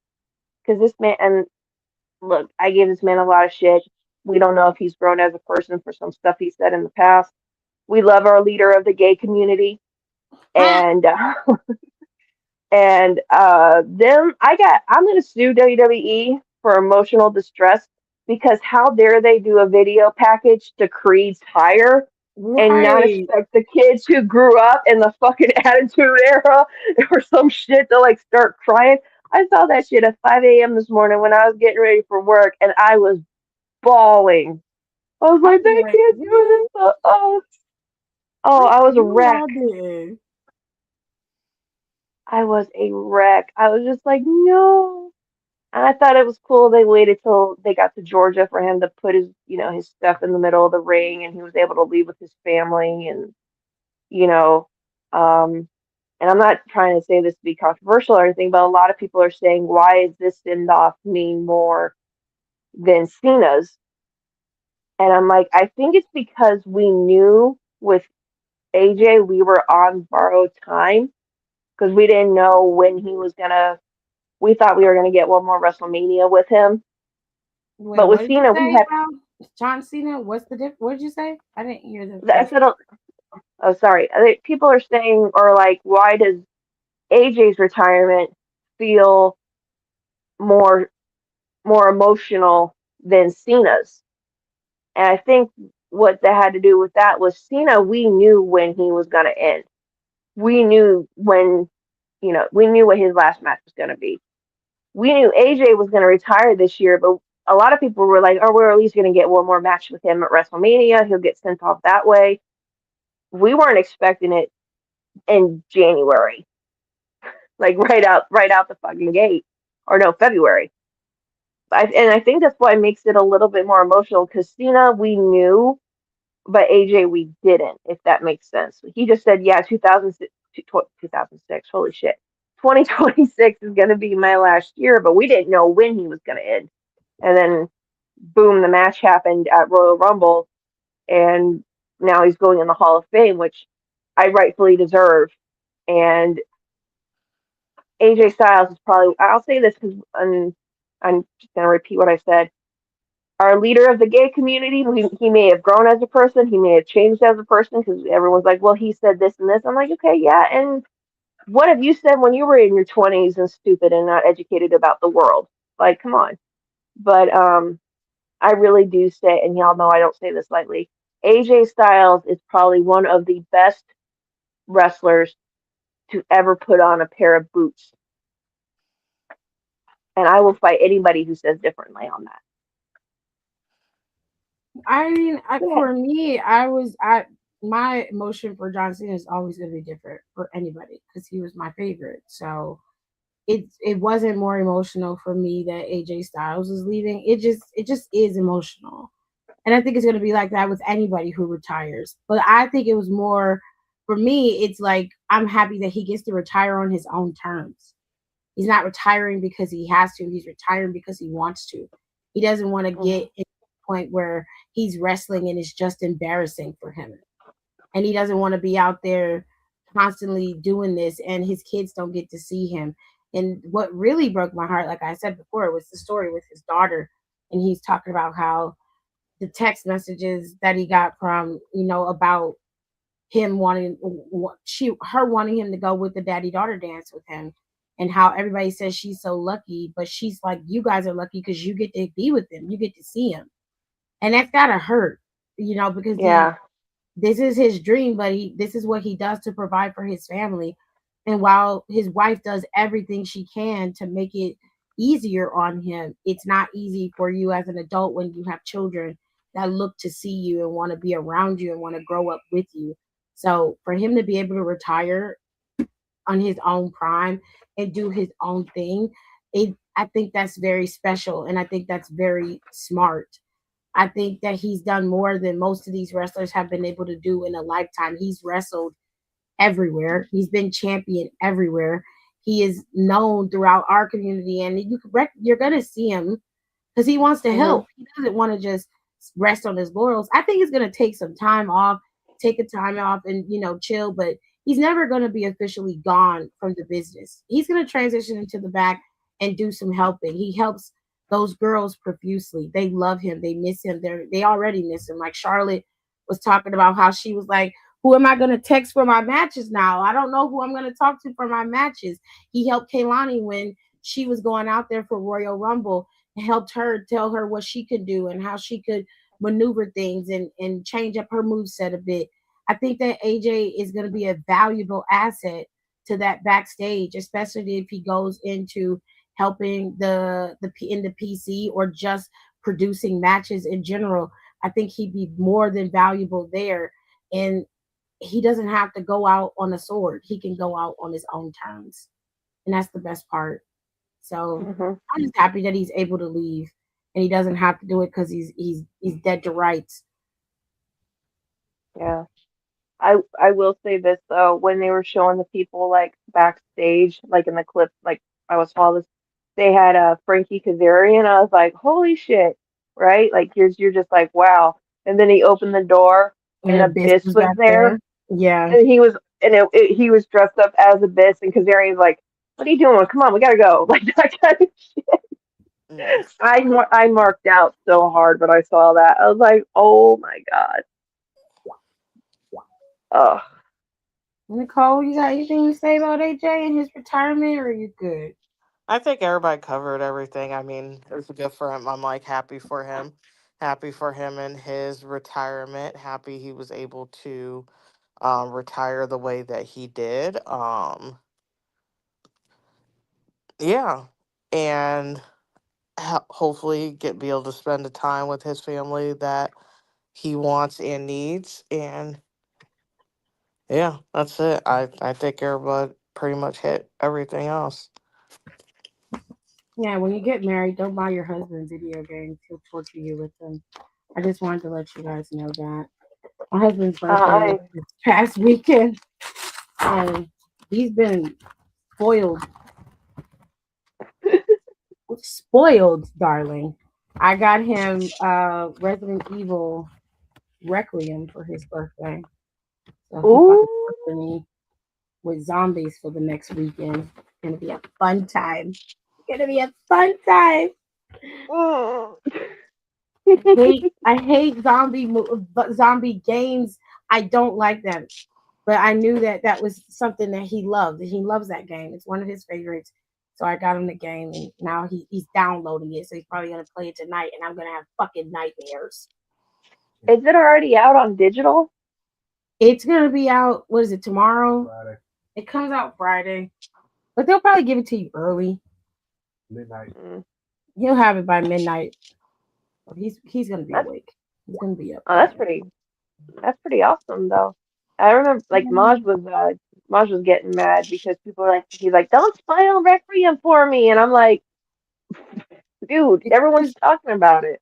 you can just block them. That's that's the answer. I'm just like, oh cool. I've still got to beat Resident Evil Village. I'm still stuck in the creepy ass dollhouse. Fucking hate that level. Jesus. There's one more thing to talk about before we get into before we get into elimination chambers. NXT is moving out of WrestleMania. They're no longer going to partner with Mania for their PLE. So their big PLE of the year is going to happen on April 4th. Stand and Deliver is going to be in St. Louis, Missouri. Hmm. Nicole, are they going to be in St. Louis for Stand and It, Deliver? yeah, St. Louis. Okay. They're going to be in St. Louis for Stand and Deliver. And so they look like they're going to be leading to booking towards Stand and Deliver from here on out after Vengeance. After Vengeance is over with. So there's that. And like always, the PLE is Saturday. Elimination Chamber is Saturday. So we're going to give our predictions. We're going to start off with the women's match, Intercontinental title match. Nicole, you go first, Alexis, and then I'll round it out. Oh, that lady's or that man's wife is going to win. Which one? Oh, The one with the red hair. Oh, okay. yeah. Oh shit, I forgot that it's two of them with that name. That's why I don't like them feuding. They have the same name to me. Oh Jesus. Them bitches got the Yeah. same name. It's true. That's not my fault. That's their fault. Don't get mad at me. Damn, Don, you got a copyright strike on Big O for AEW. I told you. They AEW AEW don't real play tight with around. the streaming. They don't play that shit. Oh, Brandy says she don't really care who win this match. I think Becky's gonna retain. They probably gonna hold off to give this to AJ until Mania, which they could have just waited until Mania. They didn't have to do this. But sure, No, but why not? sure, whatever. I hate it though. Do we all agree Becky's gonna retain this championship at Elimination Chamber? I Yeah. just don't care. Damn, I told you last week I don't give a shit about this one because I'm just like you whatever. you did, you did. Fair enough. World Heavyweight title is on the line. CM Punk is facing off against Finn Balor. This seems like a no-brainer, but Nicole, Alexis, we have to give a prediction just to be fair. As much as I want Finn to win, actually, I'm saying this is the one that something weird goes down in. Like it's a Mm, double disqualification, and that they're gonna run this match back. I don't. Just something tells me like this is the match that's gonna get a little screwy. yeah, like Dominic screws Finn out of this title, which that would be interesting. Yeah. And then boom, you just set up an intercontinental title. Because listen, if Dominic Mysterio's not defending them damn titles, they need to take it off of him. I think Dom being AAA champion actually works for him. Yeah. That works for him. But I do think that as IC champion, it's a bit stifling when he's not defending it. And given the fact that he was injured for a while, um, I think I think I don't think Finn should go back after the Intercontinental Championship. That's just me.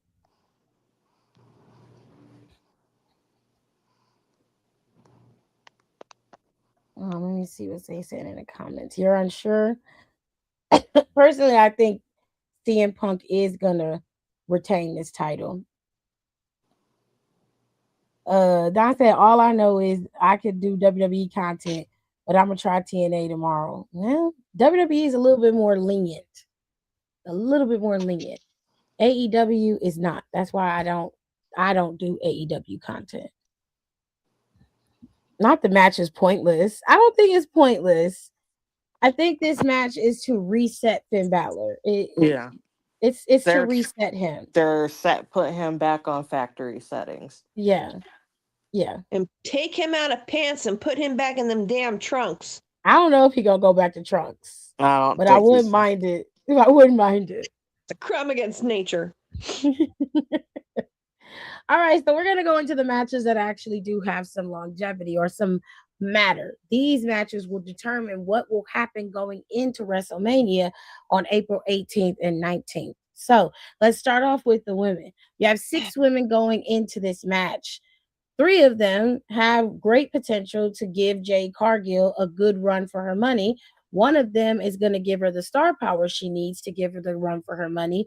And the other 2, while I love one of them, they're not going to give Jade Cargill much other than what she's already gotten. So we have 6 women here. Fuck ass Kiana, Oscar, Big Back Raquel, Alexa, Rhea, and punk ass Tiffany. Now, look, Tiffany Stratton is out, in my opinion. Okay, I don't want that bitch anywhere near that championship. Please spare us. Why's fuck ass Kiana in here again? I actually don't mind the fact that she's there. I Yeah, just wish she's been wrestling good now. I just wish they would have given Lash the same opportunity they're giving Kiana. Look, That's all. until she gets the real Mark Jacobs bag, she's always gonna be fuck ass Kiana. Okay. I don't like Mark Jacobs. We- I oh, like Mark Jacobs bags, but they expensive. Shit, I just want her to get a decent bag that ain't bejeweled on the side of it. I got my laptop bag / purse off of Amazon for $45, and that shit looks designer. I'm just No. saying. Not you pick Kiana. Girl, fuck you. Ugh. Ugh. I'm still going with Raquel. I think something's gonna go down.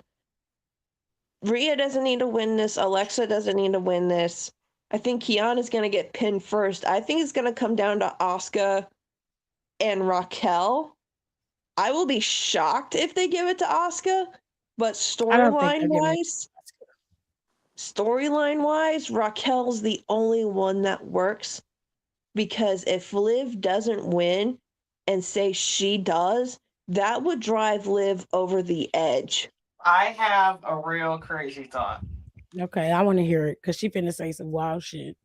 Oh God. I think Raquel is winning. I think Raquel is also going to pick Stephanie. How? When Liv just picked her.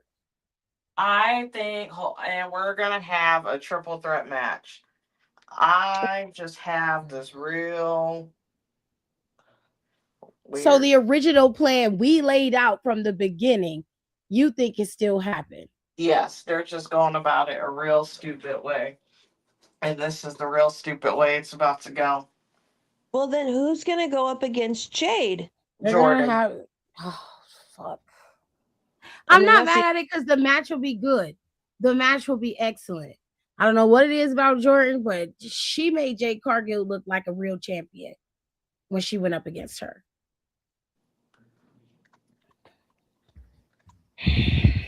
Gotta do something, because it's getting hard defending Jade Cargill on these streets, and we know it's not because of her, it's because of booking. But it's like the incels don't listen. I mean, I wouldn't mind Raquel going after Jade Cargill though. I wouldn't mind that. I mean, it would work, because if Liv can't beat Stephanie by herself, and Raquel in some weird way beats Jade clean without any help from Liv or Roxanne, that would drive Liv into pure unhinged mode. Oh, Jeffers said they see Charlotte versus Jade at Mania. Or that. I don't have a problem with that, but I'm like, can we use someone new? how are you gonna get there? Yeah, but it's not that fucking random ass stare down they had last week. That they always do that. They always do that. They always do, and they specifically always do that with Charlotte. Anytime somebody tries to wants to start some shit with Charlotte, they stare her ass down next week, and then like a week or two later, they're fucking something up for her and fighting her. Yeah. And then she ends up going against them for Mania. I'm just letting y'all know right now, Raquel's gonna win, and she's going to pick Stephanie too. I'm just letting y'all know that. That's not a bad idea, but that is something that we all had agreed was a good idea not too long ago. It's a good idea. It is. But how they're getting there is fucking... It's bad. You know what? I changed my mind. If it was booked a little bit, this is still kind of good, but it's only good because it's so kind to just be like, you know what? I'm going to pick the same bitch you just picked. And we're all going to fight. No, like for real. Think about it. Really think about it. Like, it's not bad. It can come down to the climax of the match, and that's when Raquel can turn on Liv, and she let Liv do all the work on Stephanie, do the takeover bomb on Liv, and pin Stephanie. We done booked this motherfucking Mania match. Please. We just Please. did. We're We not just fucking booked that checked, whole. WWE. I'm telling you right now, we probably just booked that whole match. If that's what happens, I'm gonna sue the. Or this is. I really like this one.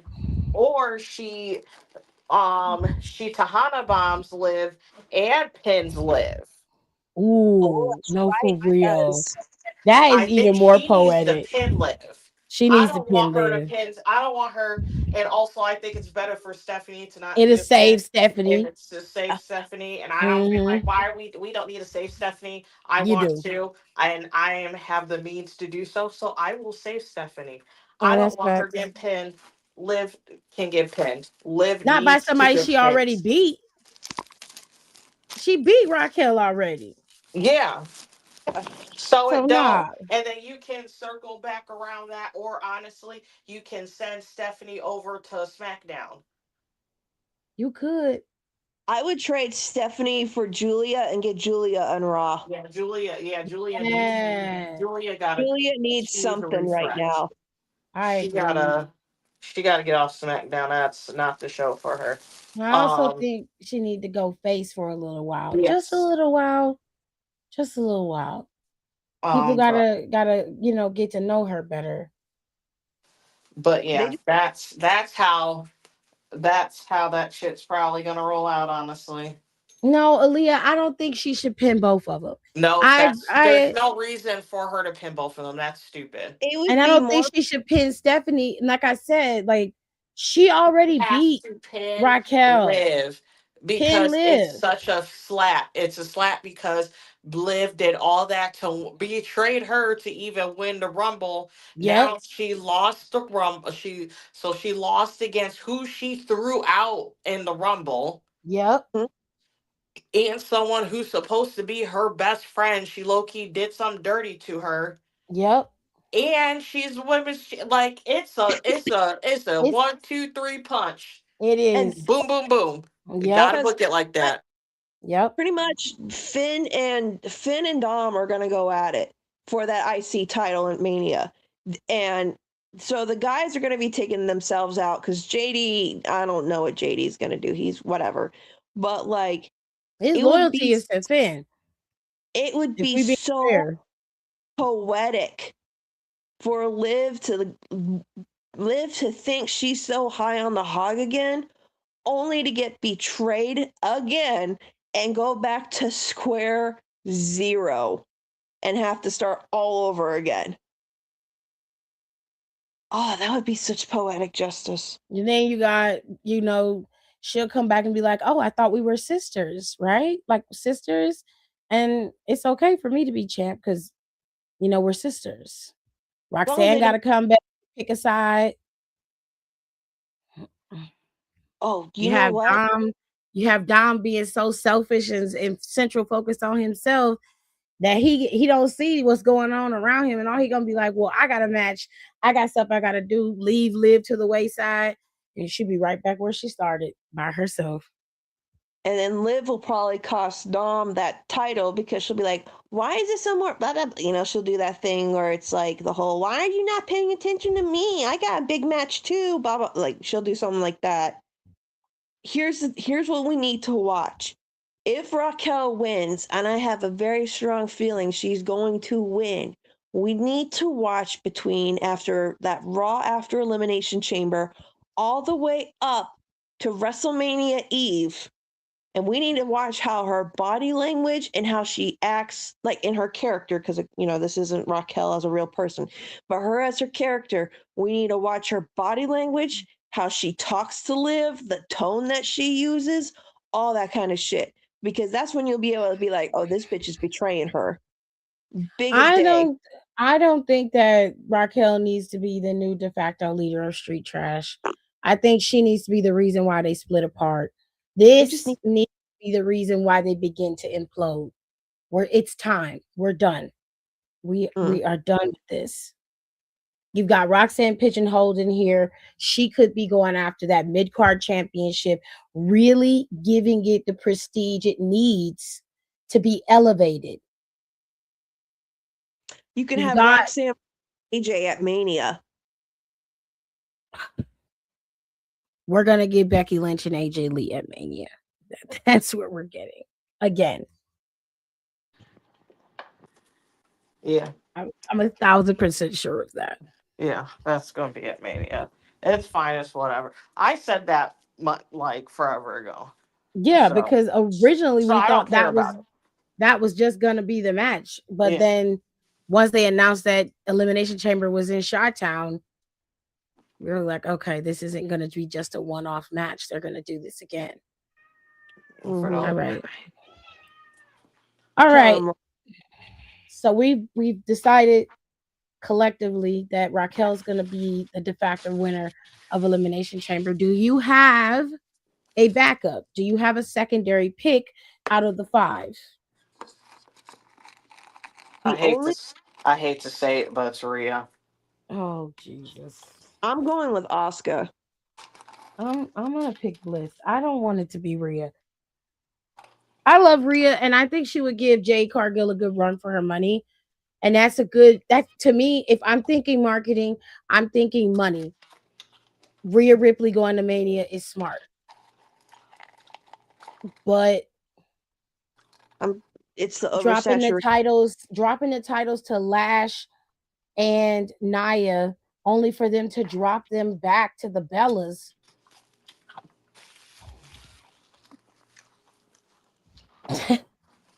That's just ugh. I'm gonna hate every minute of that. Regardless of whoever, somebody is dropping them belts off to them twins' house. I don't have a problem with the Bella twins getting them because they've been asking for them belts for forever. That's not my issue. And they were I the just first, don't and they were low key the first women's tag team, like legit, full yeah. on tag team. Yeah. So I'm not mad about that. I don't care that Rhea and Io would drop them. They need to drop them. We're being honest. Those are two of your biggest women's stars. They need to be individuals. I just don't want to see Lash get the title and only have it for a month or so and then have to drop it to them. It's not nothing bad. It'll be Lash's first title, something she's earned, which is great. And this will only happen if the Bellas are going to be perceived as faces, which given the reaction that Brie got at Royal Rumble, I would imagine that that's what how they're going to book them going into Mania. Well, whatever. So Friday, if they drop them tag team titles, that is not a good omen. No. See, this can work long term because we could have it to where Raquel's been plotting this. I agree. And Raquel is the tallest member of Street Trash, so she can whip them all into shape. That I did disagree with. I explained why I don't like that. This group needs to end. This group needs to end like 2 months ago. They need to end. Agree.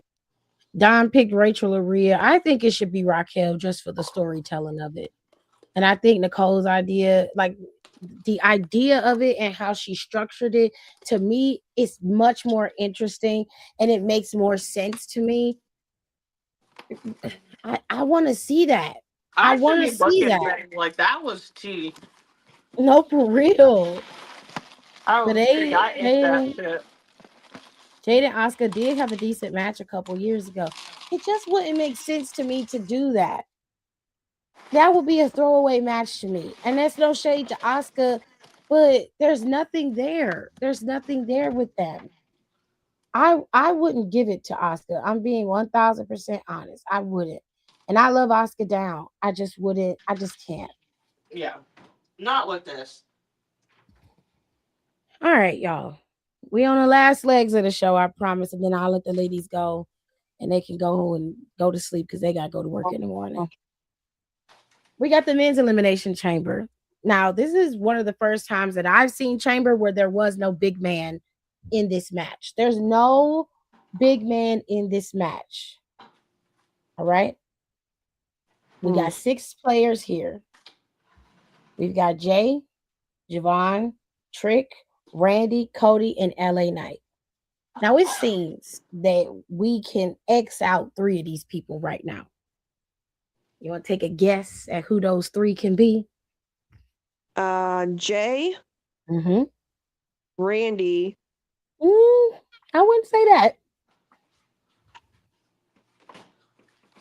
Trick baby, I'm sorry, I love you, but I think you're gonna be Mm-hmm. okay. So Jay, Trick,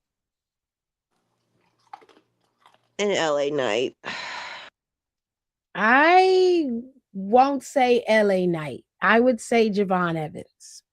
I wasn't trying to read the guys across the back because I'm sorry, but those are the guys. I hate to say it, but those are the guys who are more than likely gonna be your catalyst. It might be a while before they get eliminated, but they're gonna be the ones to go first. Javon and Trick are gonna put on a freaking showcase. But you just might get a mixed bag here. You might get like, where they're fighting and LA Knight gets eliminated like second or some shit. However, let's go with what we think could happen. The three people who could possibly win this and go to WrestleMania. Now, the odd man out here in this trio is LA Knight. He has nothing going with Drew McIntyre right now. Hasn't been on SmackDown in a while. So it would not make sense for LA to be in the mix with Drew. You would have to start from scratch with him, adding him in. They have their chance because they were trying to build something up with him and people going after. They were having him focus on the vision, and he was getting some people with him to go up against him, but nothing ever gelled because now the vision is completely taken out. Yeah. The chamber starts at 7. Nice one. Sorry, excuse me. Your excuse. Chamber starts at 7 Eastern time. I want to say 6 Chicago time. It starts fairly early considering, so be mindful and aware. They got them in the back for a reason. Well, I wouldn't say that. Kind of mean. I mean, the only two to me that are plausible, and then you have a wild card pick that could disrupt this. Cody and Randall.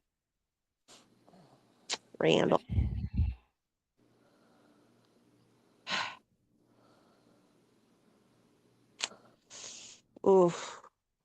This one's kind of hard to call. I low-key would give it to Randy just to do some bullshit. Just for the LOLs? Yeah, because Cody said it himself. He liked being on the defense. He liked the uphill battle. So make it an uphill battle. Okay, that's good for you, sweetie. Oh God, how awesome would it be if LA? I mean, Sorry, guys. I drink soda water. Trying to up my water intake. You're fine. Don says Cody. I think it is going to be Cody, but I would love it if it was Randy. Just so the shock of it all, because everybody's going to pick Cody. Everybody's going to pick Cody. It's going to be the fucking sickest RKO, whoever gets that, though. And I think Randy should be the one to eliminate Cody. I really do. Then you just because either way, because then you can always build up Cody versus Randy. But I mean, like, they're gonna get there eventually, but I'm like, but you're like, I want this to be worthwhile, and I want this to be so that you don't know how this is going to work out in the end, even if it ends up with the fatal 4-way being what they do, because Nick is pissed and he's like, you keep interfering and shit, you fucking shit up, so now I have to intervene. You're going to fight all of them. Fine, cool, but don't make it obvious that Cody's going to be the one to win. But also, we do have a wild card in this, another wild card. Who's in that box? And is that going to get involved with the men's elimination chamber? There is a box and it's supposed to be opened at elimination chamber. So there's another factor, but we don't know what that box means or what it's for. We don't know. I'm still going with Danhausen, but I think it might just be a little, I don't know. I'm gonna stick with my pick. I'm gonna say it's Randall. that's going to win Chamber. I need it to be Randall. In my heart, LA Knight always. I feel like it's going to be Randy who wins. Oh, I don't Nicole, know. I'm crazy. I think I would. This probably won't happen, but I could see it as Javon Evans. you gotta be fucking kidding me. I think honestly, and this is just like accumulation of I think they're starting to get desperate. Um I will scream. somebody might be like, you know what, we just gotta go. We just gotta pull a trigger. Like shit's a mess. Nobody wants She to go to does this Mania. every year. I And want Nobody y'all to wants to go to understand. Mania. He's like it's She like does it every year. everybody's cheering for you. We pulled you up this fast. Might as well. Might She as does well. this shit every year, y'all. Every fucking year. And it's always one of them. It's always one of the chambers that she gets right, almost down to the goddamn booking. She gets it every time. If they pick Javon Evans, I quit. I promise you that I fucking quit because she does it every time. But Every she knows, time. well, your mutant power of picking wrestling predictions is great, but honey, we need you to to give us the winning lotto numbers. You think my ass would be showing up to work if I could figure out numbers? You ain't lying. I've been asking you this for I don't almost know. 3 It's something with girl. Chamber. I don't know. I don't know. It kind of stinks. Like some stinks to me.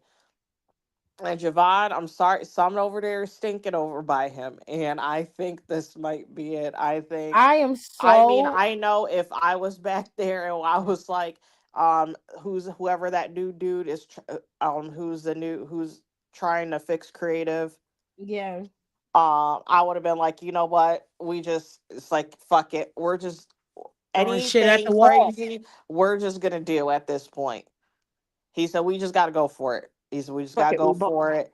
Any good idea that we think is a little bit insane, we're just going to do it. We're just going to do it and stick to our guns about it. And I think this is one of them. The only reason why I don't think that Jacob's in the box is because Jacob's been walking around SmackDown for the last couple of weeks. Yeah. And So it be in- wouldn't make sense for him to be in the box. I Now, think it's Danhausen, but um oh, actually guys, hold on. I have something that pertains to this. Does oh anybody want to shit. know the betting odds? Yeah, what are they? Okay, hold on. I'm trying to get out of this screen. There we go. So the betting odds was this is from nodq.com and this is from mybookie.com. And the number one is Danhausen with negative 200.